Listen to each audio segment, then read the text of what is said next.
Meu querido Matheus, meu querido Duda, rapaz. Matheus, deixa na tela, por gentileza, a capa da Cruzeiro dessa semana falando sobre a transparência internacional e a história da fake news contra este organismo. Matheus, Duda, explica pra gente direitinho essa história, matéria que inclusive foi feita pelo nosso Felipe Moura Brasil. Bom, essa história que até a gente abordou uma vez, acho que foi na segunda-feira, né, na reunião de pauta, Foi. e o Dias Toffoli, vai lá e faz uma insinuação de que a Transparência Internacional, que é uma ONG anticorrupção, que está presente no mundo inteiro, tem a sede em Berlim, teria recebido aí algum valor dentro ali das investigações da Lava Jato.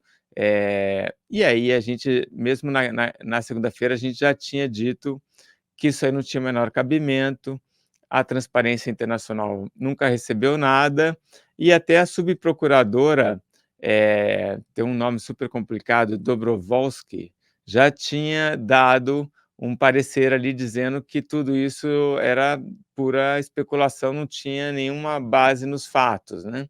Mas o Toffoli ignorou isso completamente e voltou a fazer essas acusações contra a Transparência Internacional, e a Transparência diz: "Olha, eu não tenho nada a ver com isso". Então a gente retoma, o Felipe Moura Brasil, né, que faz essa matéria, ele retoma essa história, explica ali muito bem, qual foi a parceria que teve ali entre a Lava Jato e a Transparência Internacional.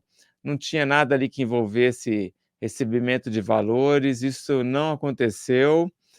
Mas essa insistência do Toffoli de pegar uma fake news, portanto, ele levanta essas dúvidas, né, não só então para absolver as empresas corruptas como a JF ou a Odebrecht, eximir elas de pagar o que elas devem, as multas que elas devem, mas também para atacar as ONGs que apontam pra corrupção, e não querem que isso aconteça mais, né.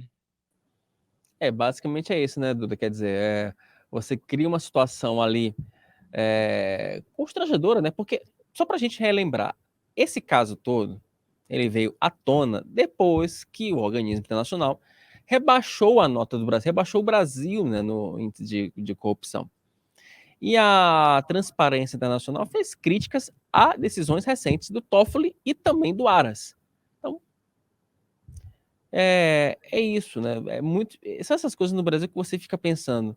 As pessoas no Brasil, quer dizer, a classe política, né, como um todo, ela tem essa mania no Brasil de imaginar que todo mundo aqui é besta, né? Que o cidadão brasileiro, que o pagador de imposto é otário. Esse é o Uhum. problema, né? Porque é, se você tem magistrados, né, que disparam decisões ao seu bel prazer, desvirtuam decisões judiciais, desvirtuam jurisprudência, né? Nós temos uma consequência desse fato, e aí certas autoridades ainda se acham no direito, né, de dizer, olha, estou correto, eu fiz o que eu quero correto, ou o que de fato, ainda se acham no direito de estarem certas, mesmo cometendo vários absurdos do ponto de vista legal e também do ponto de vista da civilização, da É. democracia, né, Duda? Isso e esse caso aí é um ponto interessante, porque, grande parte da imprensa aceita como grandes verdades tudo que vem ali em despacho do ministro do STF, né.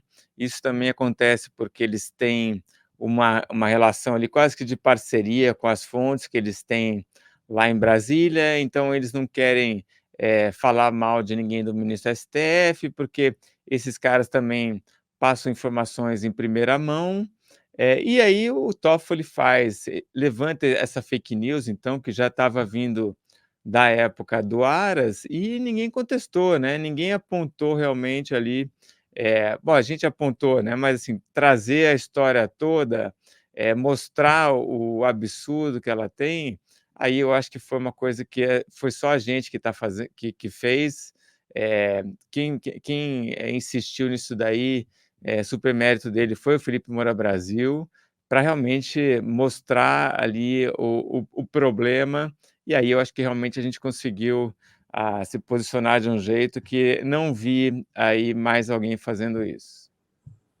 Sem dúvida nenhuma. Ô Duda, tem uma reportagem do Lira sob pressão também, assinada por Carlos Graeve e um tal de Wilson Lima. Conta um pouco pra gente sobre ela. Pois é, a gente bom, matéria sua e do Graev, né, eu falo sempre um pouquinho só, depois passo a bola para você. Eu não, É. amigo, eu tô aqui apenas conduzindo o barco, meu amigo, aqui é É. isso. É, mas o Lira tem essa questão também, isso também é um assunto do artigo, da edição da Cruzoé da semana, que é do Leonardo Barreto, mas o Lira tem esse foco, essa voracidade aí para pegar o orçamento. Ele quer definir, né, como é que o governo vai gastar o dinheiro e onde com as emendas. Mas vocês mostram isso muito bem, ainda que o mandato dele vá até o final do ano, como tem eleição, nesse ano, então, na verdade, eles vão trabalhar ali para valer mesmo ali até julho, né. E aí já é gostei muito daquela frase que vocês têm na matéria ali, né, quer dizer, rei morto, rei posto, mas no Brasil vale mesmo a lei da selva, né, o rei já está machucadinho e já tem gente querendo a caçada já começa, né. Então já é Exatamente. um pouco a situação do Lira, não é isso aí, Wilson? Não, é exatamente, Duda. Só para a gente trazer um pouco de contexto sobre essa reportagem. Há um receio do Lira e também do seu grupo próximo de que ele seja uma espécie de Rodrigo Maia. É bom lembrar que Rodrigo Maia ele comandou a Câmara, né, ali com pulso firme durante 3 anos e meio, não chegou aos 4 anos, porque primeiro ele foi presidente de um mandato tampão, inclusive depois que ele foi reeleito presidente da Câmara, inclusive numa discussão que envolveu o Supremo, uma questão super delicada, porque até então nenhum presidente da Câmara tinha tido 2 mandatos consecutivos, né? Então essa jurisprudência do Rodrigo Maia acabou servindo para a jurisprudência do Arthur Lira, né? Que é justamente aquele princípio de que você não pode ser presidente da Câmara durante 2 legislaturas consecutivas, né? Você pode ser em 2 legislaturas diferentes, né? Então, que é o que aconteceu com o Rodrigo Maia e também aconteceu com o Arthur Lira. O Arthur Lira ele precisa demonstrar força. Inclusive aquele discurso que ele proferiu no início dos trabalhos do Poder Legislativo, ele dá aquele sinal, olha, eu sou forte, eu sou um leão, eu vou rugir alto, mas o Palácio do Planalto, até o momento, não engoliu muito bem isso. Então, o Lira ele precisa dar um reforço ali para os seus parlamentares, ele precisa mostrar para os parlamentares que ele é um homem de força, mas o fato é que na política as coisas acontecem daqui a 6 meses. Então, já tem deputado falando o seguinte: olha, o Lira não vai ter mais a caneta na mão a partir de janeiro do ano que vem. Então, já que ele não vai ter mais a caneta, já vou me aproximar de outros grupos. O Palácio do Planalto também já pensa nisso, vou me aproximar de outros grupos. É bem naquela linha, né, Duda? Ali não tem bobo e os caras já pensam, ó, é no futuro, é bem para frente e o Lira sabe disso e ele ainda tenta se manter vivo no jogo político para que ele não perca relevância. Afinal de contas, o Lira ele é candidatíssimo ao Senado em 2026. Mas o resto da matéria, o detalhe todo dela, você confere aqui na revista Cruzoé. Ô Duda, nem tudo é Taylor Swift, matéria do Gui Mendes? Como assim, rapaz? É, né, bom, o Gui Mendes, nosso repórter aqui, ele disse que ele não gosta da Taylor Swift, mas ele sempre vem aqui falar dela. Na verdade, é uma relação aí, não sei se de amor e ódio, mas ele, sempre traz o assunto, mas acho que é uma matéria que tem aí um super mérito, porque bom, ela foi lá para o Super Bowl, ela nem cantou e conseguiu ter uma audiência recorde do Super Bowl, porque os fãs dela, foram assistir ao jogo da final do futebol americano, porque ela estava no camarote, né. Mas enfim, ele traz esse fato, né, que aconteceu agora, para discutir então sobre o sucesso dela. E aí, de novo, Wilson, eu acho que a gente fez um trabalho diferente do que toda a imprensa fez aí, que ficou meio que só jogando confete, né. "Ah, era o máximo, ela já vendeu bilhões de discos, ela ganhou não sei quantos prêmios", e aí O Gui apurou isso daí, fez uma boa entrevista com o Sérgio Martins, né, que é um crítico de música, e que traz essa coisa de que hoje esses números já não valem mais tanta coisa. No passado, você vender, sei lá, 1 milhão de discos era muito importante, porque as pessoas, botavam o disco na vitrolinha, escutavam prestando atenção, e hoje meio que as pessoas, esse monte de, streaming, né, escutam a música 200, 300 vezes sem prestar atenção. E aí esses números realmente acabam sendo muito mais impressionantes, ainda que o sucesso dela, hoje, por exemplo, não dá para comparar com o de outras pessoas, né. Eh, Sei lá, vamos pegar aí um Michael Jackson, né, que é um cara que foi realmente, sucesso no mundo inteiro, né, todo mundo gostava de Michael Jackson. E a Taylor Swift tem um fenômeno que, por exemplo, quem não é fã dela não consegue entender, né, fala: "Nossa, eu li essa letra, escuto essa música, o que que é? O que é tão importante?".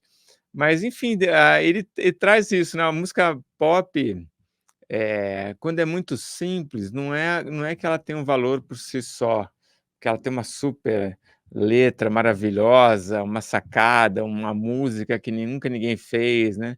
As pessoas meio que acabam projetando na música aquilo que elas querem, aquilo que elas sentem. Então também é uma das explicações aí para esse sucesso da Taylor Swift. No final da matéria ainda ele discute a questão toda política, né, que, os republicanos acusam ela de querer apoiar o Joe Biden na eleição agora, mas também é uma coisa que, todo esse movimento de artistas aí na política, a gente viu isso no Brasil também, é muito estardalhaço, mas pouco efeito, né.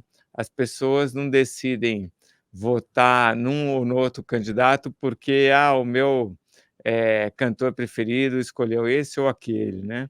É meio que, desprezar a inteligência do eleitor, mas É. tem uma expectativa aí de que sim, que ela pode influenciar. Eu duvido, mas vamos esperar para ver. Não, só pra gente assim, encerrar o assunto Taylor Swift, eu lembro muito da minha filha, né, porque outro dia quando a gente estava conversando sobre cultura pop, ela gosta de uma outra cantora, a Melanie Martins, então, que é quase que é quase uma antagonista da Taylor Swift, enquanto a Taylor fala de assuntos mais doces, a Melanie Martins, ela é um pouco mais obscura. E aí ela comentando: "Ah, pai, porque eu não gostei da Taylor Swift ter ganho o Video Music Awards, porque, tecnicamente, o videoclipe da Melanie Martins é mais interessante". Enfim, só tô trazendo essa história para vocês, só pra vocês verem quanto que a Taylor, ela suscita essas relações de amor e ódio. Temos uma entrevista, Duda, com o Daniel Buarque, "O mundo não dá importância ao Brasil". É, né, precisa falar isso lá para o Itamaraty, né, ou para o Lula, para o Celso É. Amorim. Mas, bom, o Daniel Buarque é um jornalista, há muito tempo também ele está fazendo pesquisa e é muito nessa área de como o resto do mundo olha para o Brasil. E ele acabou de lançar um livro, ele entrevistou 94 pessoas, então, ex-embaixadores aqui no Brasil, empresário, jornalista, diplomata, nos 5 países que são membros permanentes do Conselho de Segurança da ONU, e perguntou para eles o que que eles acham do Brasil. E aí a resposta é: o Brasil não tem importância, né. O Brasil não é um país estratégico. Só que, é claro, eles preferem que o Brasil esteja do lado deles e não do lado dos outros. Então, é um conceito que ele traz ali do peão cobiçado. O peão é a pecinha no xadrez que é a menos importante de todas. Ele até fala no livro dele que o peão nem é chamado de peça, mas é importante, mas enfim, é melhor que a peça esteja do seu lado do que do lado do oposto. Então, as grandes potências às vezes dão um mimozinho ali para o Brasil, né, dão ali um dinheirinho para a Amazônia, chama ali o presidente: "Vem aqui passear", a gente assina uns acordos, mas não que o Brasil tenha algum poder de influenciar as grandes questões lá fora. E aí tem esses fracassos seguidos aí do governo Lula, tanto na tentando ali fazer aquela negociação em 2010, com o Irã e Turquia para resolver o urânio enriquecido do Irã. Depois de fazer um plano de paz para a Ucrânia, o Lula falava de criar um clube de paz. Depois, o Brasil é presidente do Conselho de Segurança na ONU, isso ano passado, e tenta aprovar uma resolução de cessar-fogo na faixa de Gaza, também não consegue. Então, esses fracassos aí, todos têm uma explicação, que é isso: a gente não tem tanta importância, seja porque a nossa economia não é tão grande, seja porque a gente não tem uma bomba atômica que permita que a gente possa pegar e se meter e conduzir aí as grandes negociações do mundo. E aí a gente vai acumulando frustração. Então, super recomendo a entrevista, porque me pareceu, Wilson, embora é uma coisa que a gente fala muito aqui, né? Olha, o Brasil não vai fazer diferença, o Brasil não tem essa importância, né? O Lula vai para lá só para passear, não vai ter feito resultado nenhum. O interessante do trabalho do Daniel é que ele traz essa base científica para isso. E isso está muito bacana lá no livro dele, então eu recomendo tanto o livro quanto recomendo a entrevista. E só para a gente fechar, nessa edição temos também, deixa eu trazer aqui, opa, volta aqui, Wilson, por favor. É sexta-feira, ainda não sextou não, temos muito expediente ainda.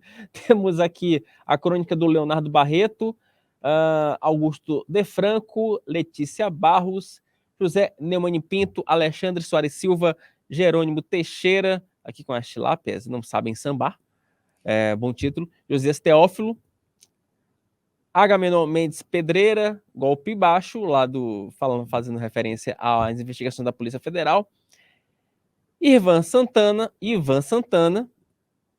não é Ivan Santana, ou Duda? Ivan Santana.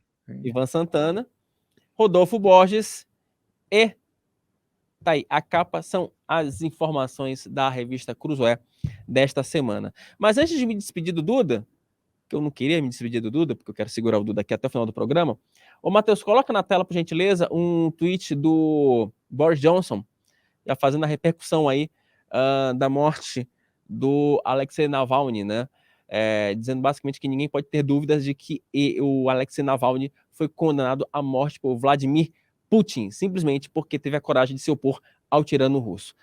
Duda, primeira manifestação de um líder internacional sobre o caso do Alexei.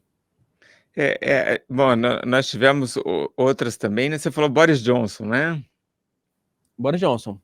Então, o Rishi Sunak também, que é o atual primeiro-ministro, também já se manifestou. Os britânicos, em geral, têm sido muito, têm falado bastante, até porque a Rússia tem uma presença muito forte lá no Reino Unido, já tentou envenenar gente no Reino Unido, né? Os russos lá que estão vivendo lá como expatriados.